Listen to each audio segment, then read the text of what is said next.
Kidney செயல்பாட்டிற்கான முதல் நாள் வகுப்பு தமிழில். இரவில் செய்யக்கூடிய பயிற்சி. உங்கள் அனைத்து காரியங்களும் முடிந்த பிறகு மட்டுமே நீங்கள் இந்த வீடியோ பதிவை கேட்க வேண்டும். காரணம், இந்த பதிவு கேட்டுக்கொண்டே பிற வேலைகளை செய்யக்கூடாது. நீங்கள் உறங்கும் கட்டில் அல்லது பாய், தலைகாணி ஆகியவற்றை தூய்மையாக வைக்கவும். கட்டிலில் தேவையற்ற பொருட்களை அகற்றி உங்களின் அதிர்ஷ்ட நிறத்தை வைத்து மெத்தையை அலங்கரிக்கவும்.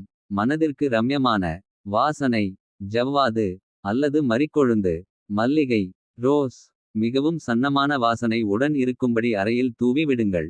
கிட்னி உறுப்பு பாதிக்கப்பட்டவர்கள் மட்டுமல்ல, யார் வேண்டுமானாலும் இந்த பயிற்சியை செய்யலாம். இதனால் பக்க விளைவுகள் எதுவும் கிடையாது. சவாசனம் முறையில் கட்டிலில் அசையாமல் படுத்துக் கொள்ளுங்கள். கண்களை திறந்த நிலையில் உங்கள் மனதிற்குள் இன்றைய பொழுதிற்கு நன்றி என்று கூறுங்கள்.